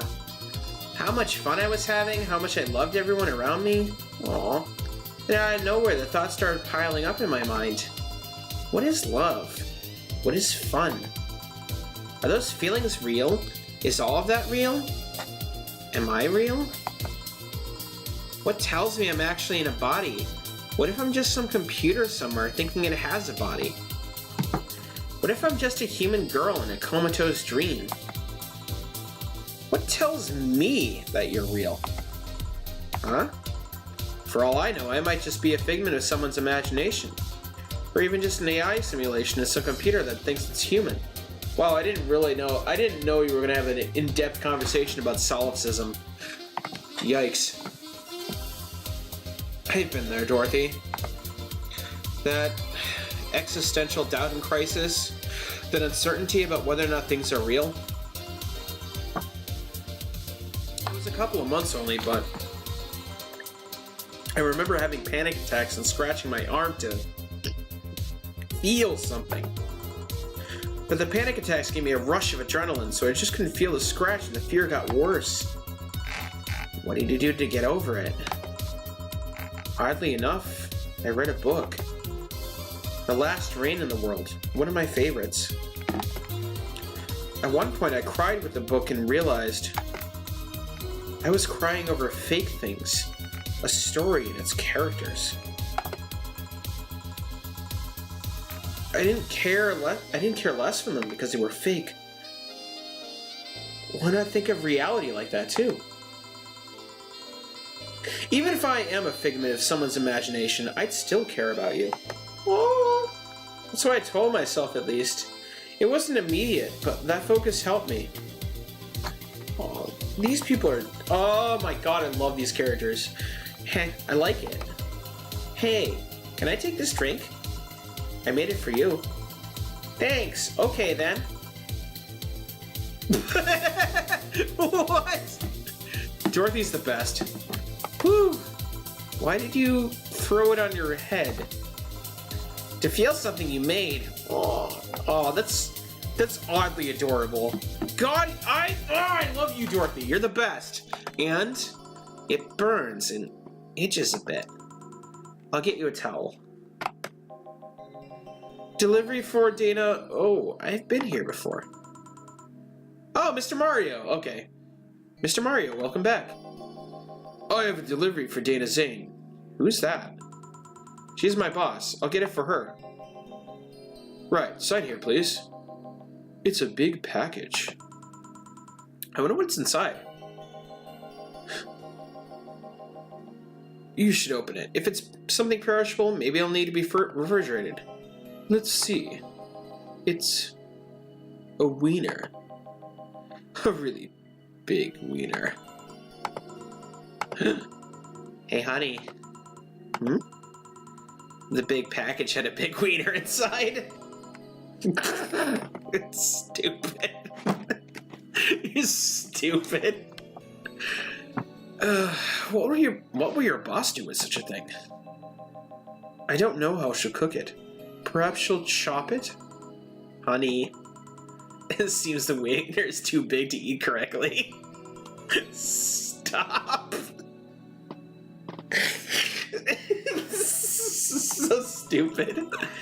Maybe you could prepare some right now. What do you say, honey? You want some of your boss's wiener?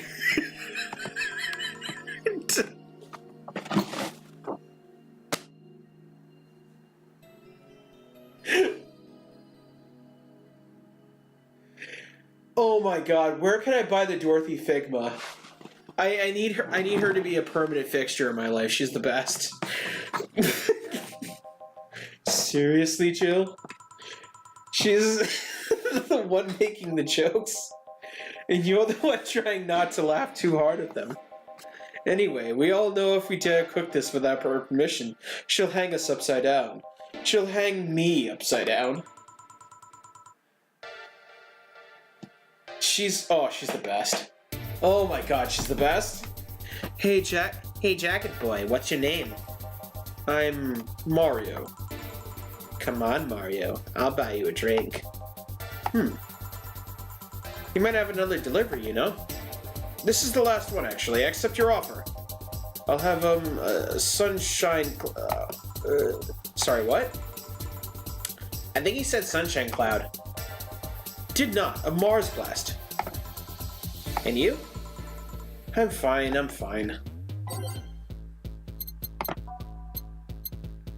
I'm giving you a sunshine cloud.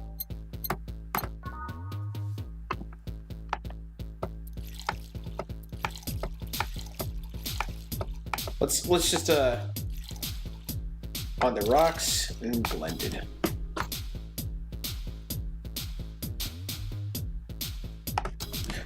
Also, evening, Kyle.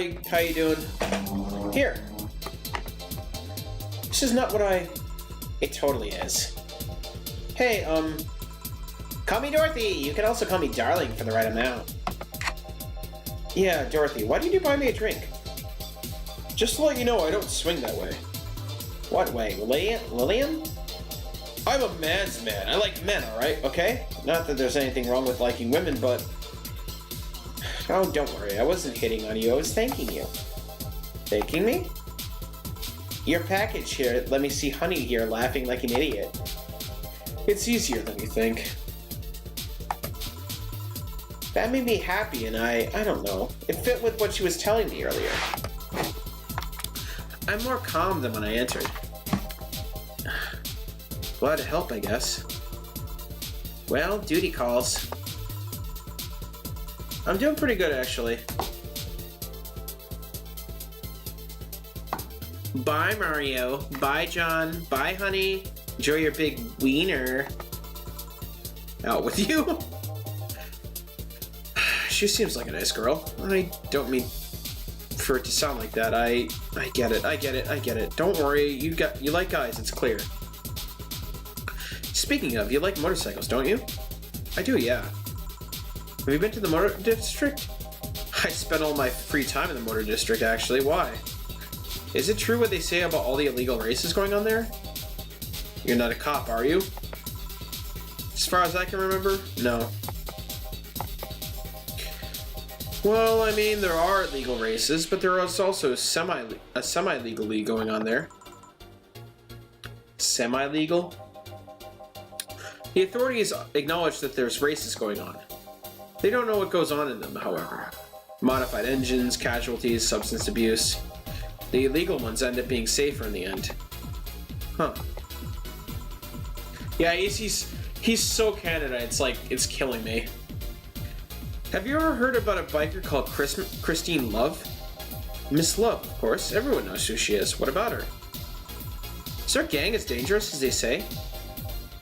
I don't know. Nobody knows. Excuse me? They look intimidating enough, but the truth is that no one has faced him directly.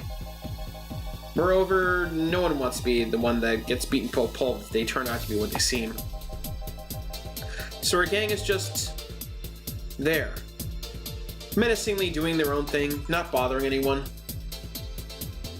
Oh. Do anything else? I'll have a piano man. Alright.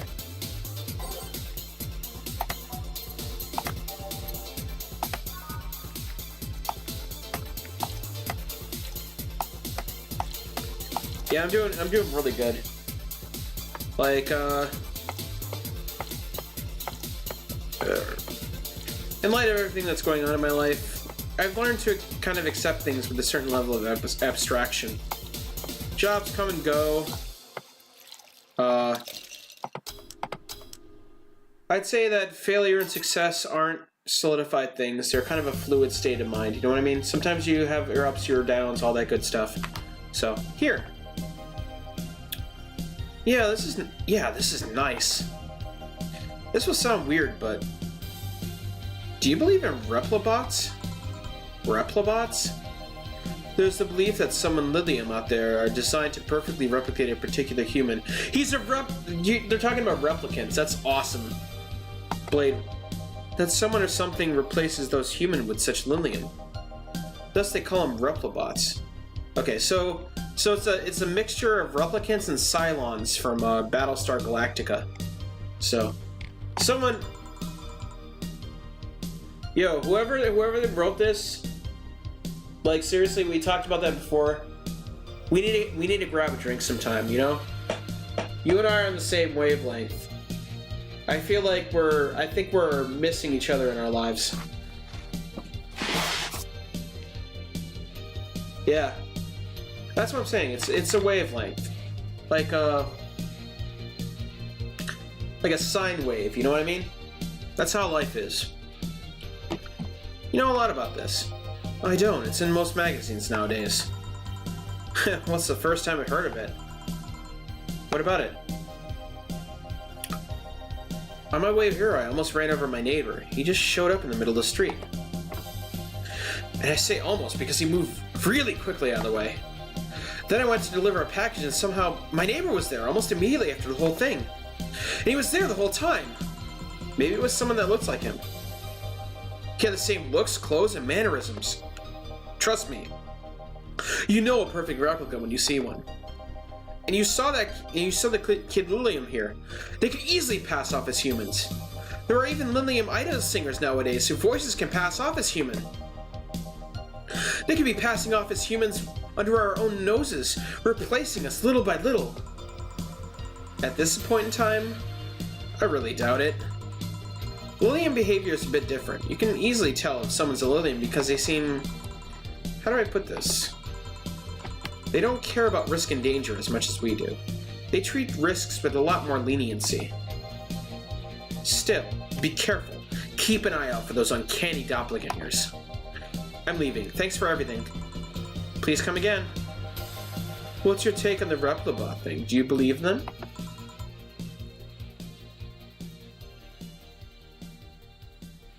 Do you? Not really, but I asked you first. When I was in high school, I had this irrational fear of aliens. Well, see, that's a whole can of worms there, Kyle. And shoutouts to Kyle for constantly making me expand upon, like, all the themes that are happening in any game I'm playing at any given time. He's always the one that's constantly, like, picking my brain to expand further on what I think.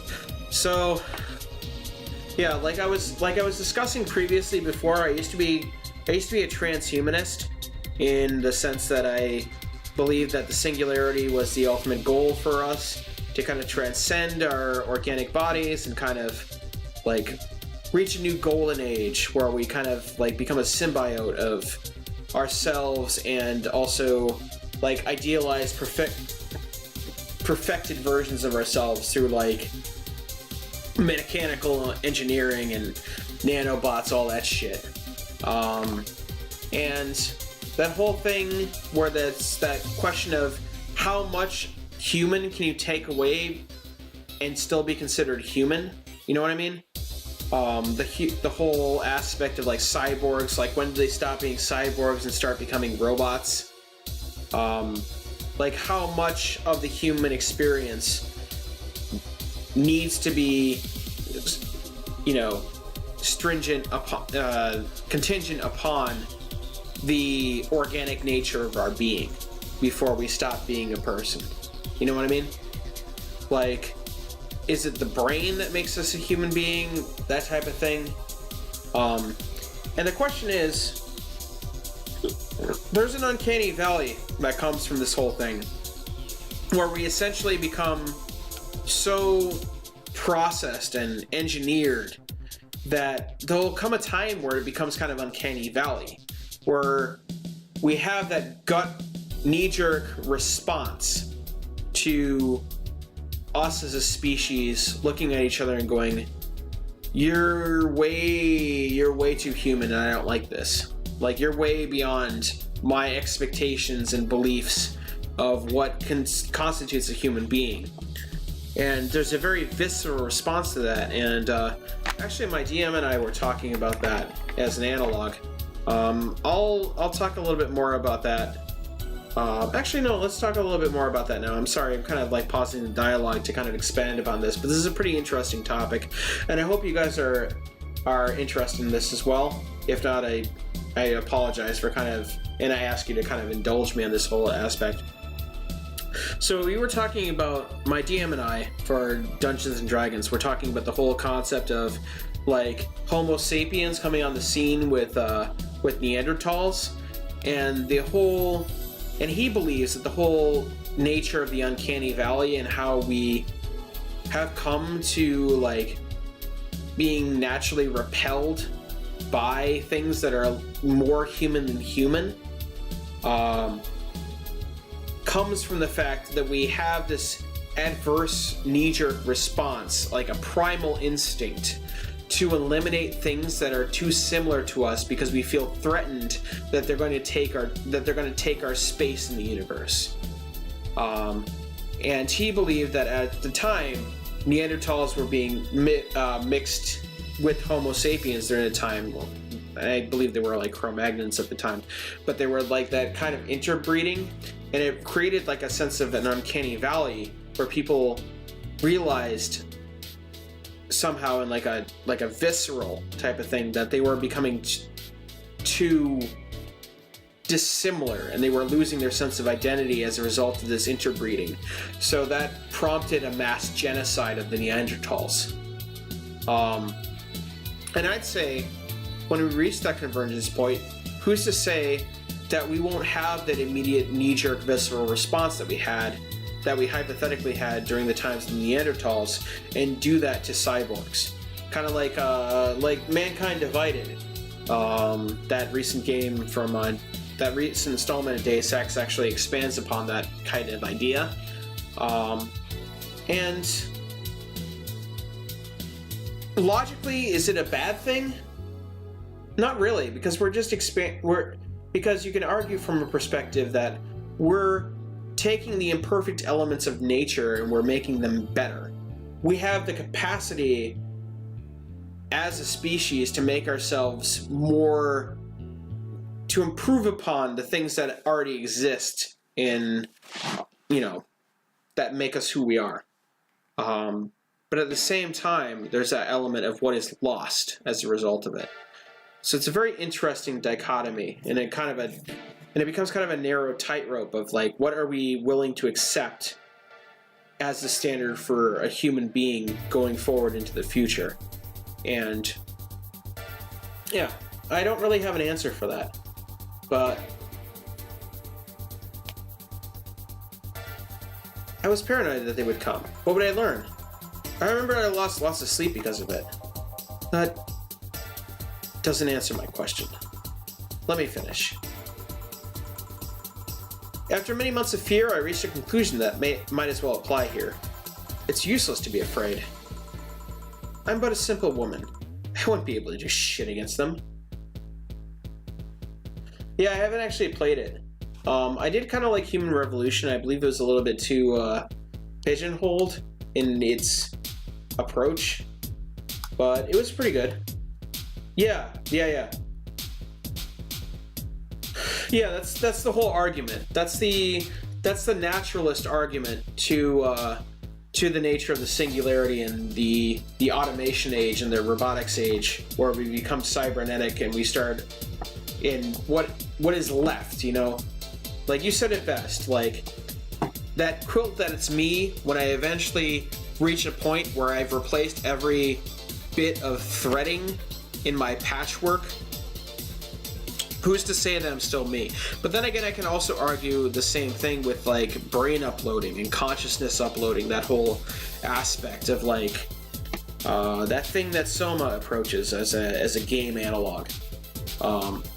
Like, who's to say, aside from me, like my personal perspective, there's two philosophies that come to that. There's the philosophy of continuity, which I forget the name of the philosopher, who brings forward the idea that it's not the continuation, it's the persistence of the same that necessitates the essence of the person. In that, if I upload my brain, or if I augment myself to a certain point where there's no longer that much of me left in terms of like the organic fleshy bits, like I'm not me, because of the fact that I've replaced everything that was myself. Like, it's the same idea as if I upload my mind to like a mental database. That copy of me, no matter how perfect it is not me, because it's not the persistence of consciousness.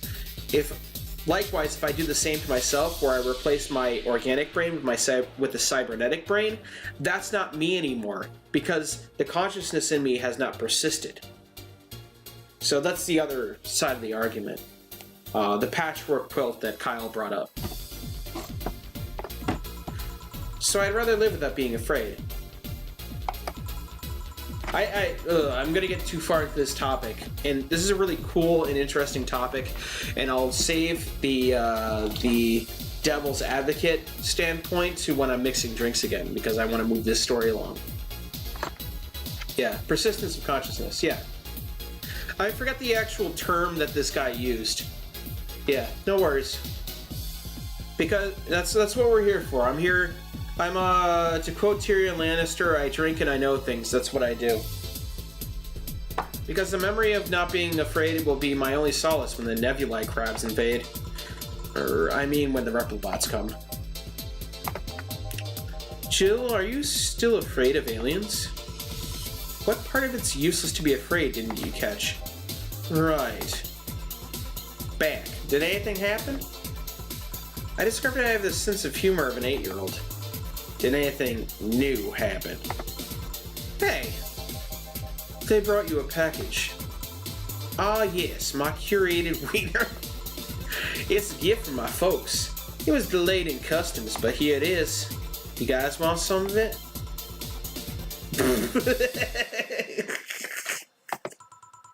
That's a new one.